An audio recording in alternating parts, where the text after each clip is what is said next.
Ayo, kwa majina anaitwa Lavi Jayara, ni mwongozaji wa kipindi cha The Street Icon, na leo niko na mgeni wangu hapa, atajitambulisha na tutakuwa na mahojiano nao mawili matatu.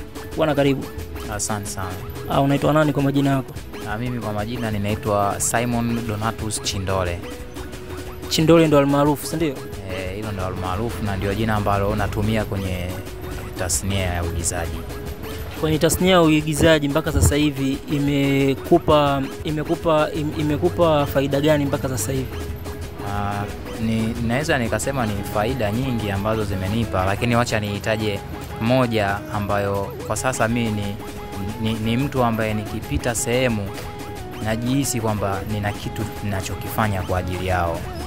Kwa hiyo na jina langu kidogo limejipush kupitia sanaa. Jina lako limekupushi pia katika maokoto? Naam, naweza nikasema ni iko hivyo, kwa sababu kuna baadhi ya kazi ambazo zinaingia huwa maokoto yapo, ila kuna baadhi ya kazi unakuta ni rafiki ambaye mmeshibana, wenyewe tunasemaga tubebane. Kwa hiyo yapo maokoto afukupo kubebana. Kwa hiyo hivyo vitu vipo.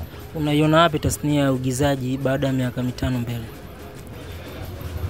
Ina uwezo wa kufika mbali, lakini pasipo serikali kuwa mbele hatuwezi tukafika mbali, kwa sababu asilimia kubwa hata ya nchi za wenzetu huwa sanaa inakuwa ina kipaumbele kuliko biashara, lakini sisi kwetu biashara ina kipaumbele kuliko tasnia ya uigizaji, ambayo ni kitu ambacho kina uwezo wa kwa serikali kitenga bajeti mzuri, kina uwezo kikafanyika kitu kikubwa kikaonekana nchi tofauti.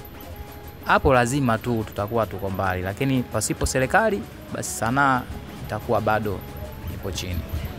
Inaonekana madirector wengi wa Tanzania wana ubaguzi, wanachagua baadhi ya watu kufanya nao kazi na hawapendi sana watu ambao underground ambao wanajitafuta katika sanaa na pia na vipaji. Hili unalizungumziaje? Yaani hili ndio tatizo kubwa, na ndio maana hata unakuta kuna baadhi ya filamu zingine mtu anaweza kaangalia fana kwambia kuna body story mzuri lakini wachezaji hawajaitendea haki. Kwa hiyo hili nalo ni swala kuliangalia kwa madirector na waandaaji pia, kwamba unaandaa kitu chako nampa kazi director, basi na wewe mwenyewe kuwa karibu, taka watu ambao wana uwezo wa kufanya kitu kikaenda mbele. Unawashauri nini waigizaji haswa wa kike katika tasnia ya filamu?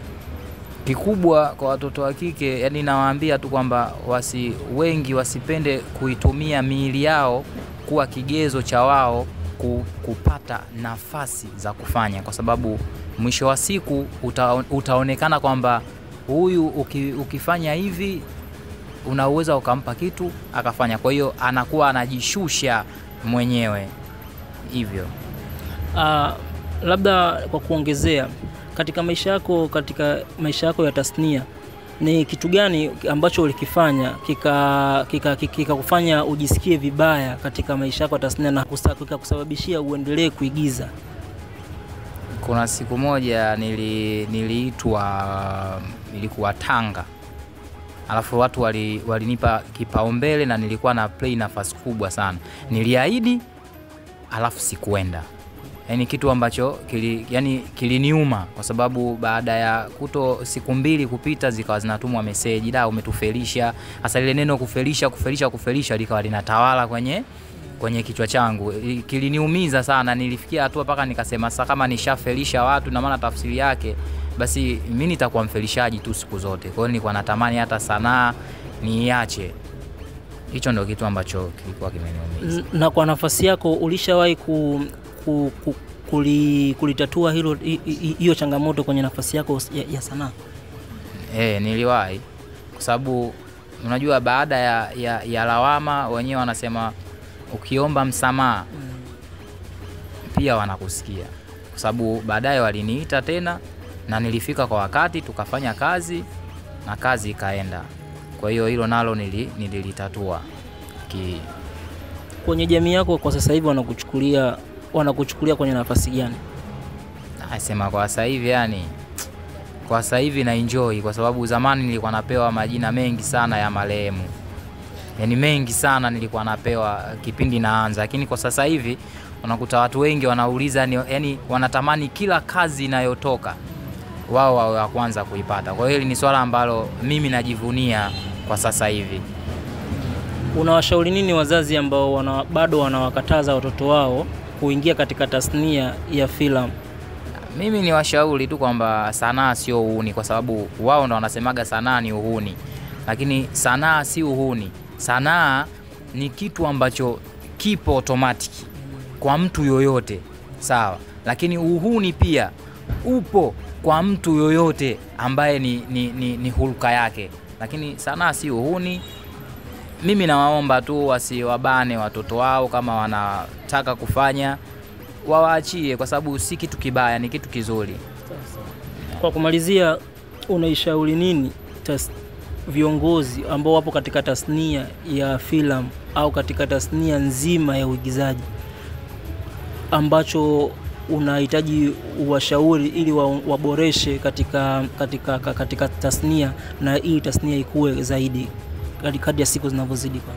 Yani kikubwa ambacho mimi nakishauri ama nakiomba kwa viongozi waliokuwepo kwenye tasnia, wakati mwingi sana huwa wasipende kuangalia wasanii wakubwa tu, sawa? Watuangalie hata sisi wasanii wa chini, sawa?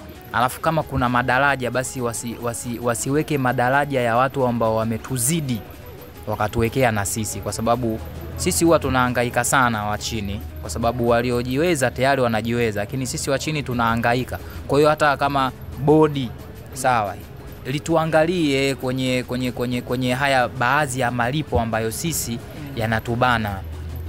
Naam. Basi kwa leo tulikuwa na Chindole na ametoa dukuduku lake pamoja na maoni yake ambayo kwa namna moja au nyingine akifuata katika bodi ya filamu na sanaa tunaweza tukafanyia jambo. Bwana Chindole, shukrani sana kwa time yako. Shukuru sana.